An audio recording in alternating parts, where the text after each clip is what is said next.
नमस्कार, मैं हूं अंजना और आप देख रहे हैं वीआईपी समाचार। चलिए शुरुआत करते हैं आज की खास खबर से। सती सावित्री कथा। सावित्री और सत्यवान की कथा सबसे पहले महाभारत के वन पर्व में मिलती है। जब युधिष्ठिर मार्कंडेय ऋषि से पूछते हैं कि क्या कभी कोई और स्त्री थी जिसने द्रौपदी जितना भक्ति प्रदर्शित की, तब मार्कंडेय ऋषि उनको विस्तार से सावित्री की कथा सुनाते हैं। सावित्री प्रसिद्ध तत्वज्ञानी राजर्षि अश्वपति की एकमात्र कन्या थी। अपने वर की खोज में जाते समय उसने निर्वासित और वनवासी राजा धूमतसेन के पुत्र सत्यवान को पति रूप में स्वीकार कर लिया। जब देवर्षि नारद ने उनसे कहा कि सत्यवान की आयु केवल 1 वर्ष की ही शेष है, तो सावित्री ने बड़ी दृढ़ता के साथ कहा, जो कुछ होना था सो तो हो चुका। माता पिता ने भी बहुत समझाया, परंतु सती अपने धर्म से नहीं डिगी।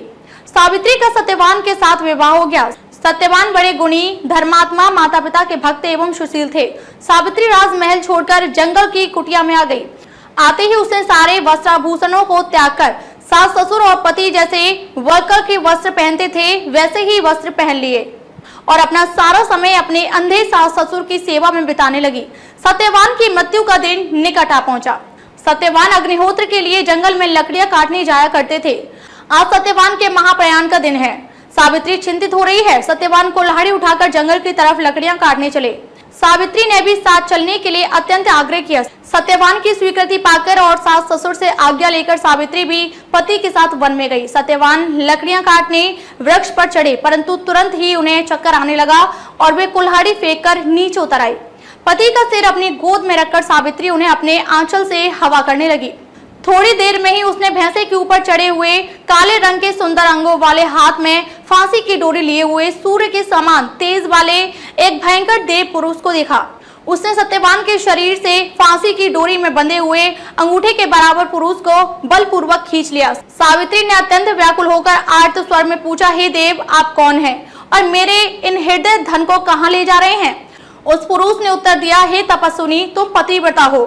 अंत में तुम्हें बताता हूँ कि मैं यम हूँ और आज तुम्हारे पति सत्यवान की आयु क्षीण हो गई है, अतः मैं उसे ले जा रहा हूँ। तुम्हारे सतीत्व के तेज के सामने मेरे दूत नहीं आ सके, इसलिए मैं स्वयं आया हूँ। यह कहकर यमराज दक्षिण दिशा की तरफ चल पड़े। सावित्री भी यम के पीछे पीछे जाने लगी। यम ने बहुत मना किया। सावित्री ने कहा, जहाँ मेरे पतिदेव जाते हैं वहां मुझे जाना ही चाहिए, यह सनातन धर्म है। यम बार बार मना करते रहे, परंतु सावित्री पीछे पीछे चलती गई।